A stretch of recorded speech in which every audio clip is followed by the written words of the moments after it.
எனக்கு பிடித்த தலைவர். அப்போ ஒரு தலைவன்னா எப்படி இருக்கணும் அப்படின்னு சொல்லி பார்த்தோம்னா, நம்மளும் எந்த மண்ணுல பொறந்திருக்கோம்? காந்தியடிகள் பிறந்த மண்ணுல தான் நம்மளும் பொறந்திருக்கோம். நேரு மாமா இருந்த பூமியில தான் நம்மளும் பொறந்திருக்கோம். அ காமராஜர் பிறந்த மண்ணுல தான் நம்மளும் பொறந்திருக்கோம். அப்போ இப்பத்த எலக்ஷன் நானு போன வீடியோல நான் பார்த்தேன். அவைங்கலாம் என்ன என்ன கொண்டு வந்தாங்க? காந்தியடிகள் என்ன கொண்டு வந்தார்? நமக்கு சுதந்திரம் பெற்றுக் கொடுத்தார். அப்புறம் காமராஜர் என்ன கொண்டு ஏங்க 80ஸ், 90ஸ்லலாம் நாங்கலாம் வந்து சாப்பிடுறதுக்கெல்லாம் ரொம்ப கஷ்டப்பட்டவங்க.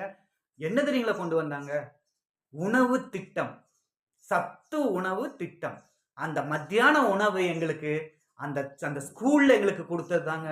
நான் ஒரு அதுக்கப்புறம் என்ன வந்தது? நித்தம் ஒரு முட்டை. முட்டை எங்களுக்கு குடுத்தாங்க. வாரத்துக்கு 1 முட்டை, 2 முட்டை எங்களுக்கு தருவாங்க. அப்போ இதெல்லாம் மக்களுக்கு நான் ஏன் சொல்றேன்னா, இப்படிதாங்க இருக்கணும். அப்போ இன்னும் அடுத்தது எம்ஜிஆர் பீரியட்ல பார்த்தீங்கன்னா, எங்களுக்கு வந்து இந்த மாட்டு தோல்ல செஞ்ச செருப்புங்க. அன்னைக்கு செருப்பெல்லாம் இல்ல எங்களுக்கெல்லாம் இல்ல. நான் வந்து ஸ்கூலுக்கு போனது எப்படி போனேன்னா, ஒரு மஞ்ச பை எடுத்துட்டு தாங்க போனேன். இன்னைக்கு உங்களுக்கு பேக்ஸு, அப்புறம் டிஃபன் பேகு எல்லாமே உங்களுக்கு இருக்கு. ஆனா நாங்கலாம் ஒரு மஞ்ச பை எடுத்துட்டு தான் போனோம். ஆனா எம்ஜிஆர் பீரியட்ல எப்படிங்க வந்தது? எம்ஜிஆர் பீரியட்ல செருப்பு. செருப்பே எங்களுக்கெல்லாம் அவ்வளோக்கு இருக்காதுங்க. ஆனா மாட்டுத்தோல் அது 1 வருஷத்துக்கு மேல அது உழைக்குங்க. வருஷத்துக்கு ஒரு தடவ குடுப்பாங்க. அதுதான் அழுவுறியா? சரி அழு அழு. உனக்கா நீ அழுவலன்னா வேற யார் அழுவாங்க? அப்போ நம்மள இந்த இந்த மண்ணுல பொறந்து வளர்ந்தவங்க, இன்னைக்கு என்ன என்ன என்ன கோட்பாடுன்னே தெரியல. பணம் மட்டும், பொருள் மட்டும் பிரதானமா வைக்கிறாங்க. ஆனா மக்களுடைய தேவை என்ன? மக்களுக்கு என்ன தேவை என்பதை அறியாம, அவிங்க தான் பணத்துக்கு பின்னால ஓடுறாங்கன்னா, எல்லாருமே ஓடிட்டு இருக்கிறாங்க. நம்மளும் சேர்ந்து ஓடுறது தாங்க நம்மளுடைய சாபத்தேடுன்னு நான் சொல்லுவேங்க. அப்போ காமராஜர் பிறந்த மண்ணுல நம்ம வளர்ந்தோம். அந்த திட்டங்கள் எல்லாம் பாருங்க. இதெல்லாம் தாங்க நலத்திட்டம்ன்னு சொல்றது. ஒரு மனிதனுக்கு என்ன தேவையோ இன்னைக்கு நெறைய திட்டங்கள் இருக்குதுங்க. இன்னைக்கு நெறைய திட்டம் நம்ம தேசத்துல தேவைதான்.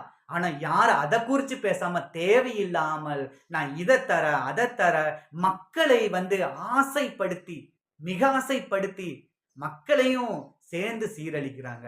நல்லவனா இருந்து என்னையா பிரயோஜனம்? நான் கூட தான் நல்லவன். எவனுக்கும் எந்த கெட்டதும் பண்ணதில்ல. இங்க நல்லவனா இருந்தா நல்லவங்கிற பேர் மட்டும் தான் சம்பாதிக்கலாம். இதே கெட்டவனா இருந்தா நல்லவங்கிற பேரை தவிர எல்லாத்தையும் சம்பாதிக்கலாம். அப்போ நம்ம தலைவர் எப்படி இருக்கும்னா, திட்டங்களை வகுக்கிறவன், திட்டம் வந்து அது நல்ல திட்டமா இருக்கணும். அது யூஸ்ஃபுல் உள்ள திட்டமா இருக்கணும். இன்னைக்கு மட்டும் வாங்கிட்டு இன்னைக்கே முடியறது இல்லைங்க. இன்னைக்கு வாங்கிட்டு டாஸ்மார்க் கொண்டு போய் குடுக்கறது அதல்ல. அந்த திட்டம் இல்ல.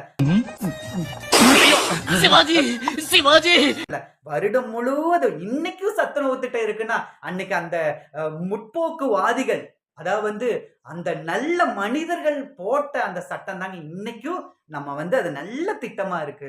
அப்ப நம்மளும் நம்மளுடைய வாழ்க்கையில வந்து இத குடுக்குறாங்க அதெல்லாம் இல்ல. நல்ல அரசியல்வாதிகள் எழும்பணும். நம்ம பேசணுங்க. பேசுனா தாங்க எல்லாமே நடக்கும். ஓகேங்க. பாய்ங்க.